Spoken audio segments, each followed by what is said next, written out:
એક વર્ષ પહેલાં સર્વેશ્વર ચોકની અંદર જે દુર્ઘટના ગણેશ મહોત્સવ વખતે બની હતી, જે એક ત્રિકોણ જે સ્પેસ હતો એ જે ધારાશાયી થયો હતો અને દુર્ઘટના બની હતી, ત્યારે સર્વેશ્વર ચોકમાં આવેલ શિવમ કોમ્પ્લેક્સ 1 અને શિવમ કોમ્પ્લેક્સ 2 આ બંને કોમ્પ્લેક્સના અમુક પાર્ટ્સમાંથી નીચેથી વોકળો જઈ રહ્યો હતો અને બિલ્ડિંગની સ્ટ્રેન્થ બહુ જૂની થઈ ગઈ હતી, જેના કારણે આ દુર્ઘટના બની હતી.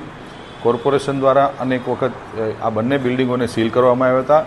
સ્ટ્રક્ચરલ સ્ટેબિલિટી રિપોર્ટ પણ માગવામાં આવ્યો હતો. એમાંથી શિવમ કોમ્પ્લેક્સ 2એ સ્ટ્રક્ચરલ સ્ટેબિલિટી રિપોર્ટ આપી દીધો છે, પરંતુ મહાપાલિકાએ લોકોની સેફટી માટે એ વોકળાને કન્વર્ટ કર્યો કે જે શિવમ કોમ્પ્લેક્સ 1 અને 2માંથી જે જતો હતો ત્યાંથી પાણીનું લેર ન આવે અને એ બિલ્ડિંગની ડ્યુરેબિલિટી ફ્યુચરમાં બની રહે એના માટે અમે એક નવો વોકળો બનાવ્યો છે, જે યાજ્ઞિક રોડ થઈ અને ડોલ્સ મ્યુઝિયમ થઈને જાગનાથમાંથી નીકળી જશે.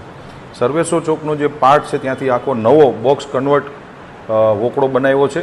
અને જે આપનો બીજો પ્રશ્ન હતો કે સર્વેશ્વર ચોકમાં કન્સલ્ટન્ટની નિમણૂક માટે 2010માં સ્ટેન્ડિંગ કમિટીએ ઠરાવ કર્યો હતો કે રાજકોટમાં મલ્ટીલેવલ સર્વેશ્વર ચોકમાં પાર્કિંગ અને અન્ય એરિયાની અંદર મલ્ટીલેવલ પાર્કિંગ માટે કન્સલ્ટન્ટની નિમણૂક કરવી જોઈએ.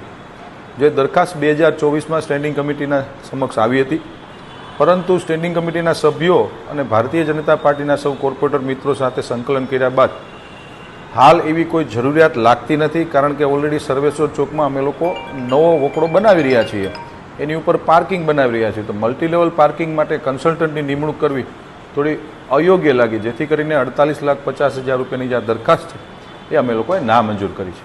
ચોમાસાને ધ્યાનમાં રાખીને 2 મહિના પછી સર્વેશ્વર ચોકના વોકળાનું કામ ચાલુ થશે. 3 કરોડથી વધુના ટેન્ડર આવ્યું હતું, એની સાથે નેગોશિયેબલ કર્યા બાદ 3 કરોડ 20 લાખની સમથિંગનું ટેન્ડર છે ને આખો આધુનિક વોકળો અમે લોકો બનાવવા જઈ રહ્યા છીએ. એની ઉપર પણ પાર્કિંગનો સ્પેસ અમે આપીએ છીએ, પણ મલ્ટીલેવલ પાર્કિંગ હાલ પૂરતું વાયબલ ન હોવાથી આ કન્સલ્ટન્ટની નિમણૂક અમે લોકોએ કેન્સલ કરી છે.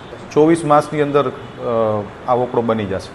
સાંજ સમાચાર ફેસબુક પેજને લાઇક કરો, વિડીયો શેર કરો અને વધુ વિગતવાર સમાચાર માટે sanssamachar.net વિઝિટ કરો.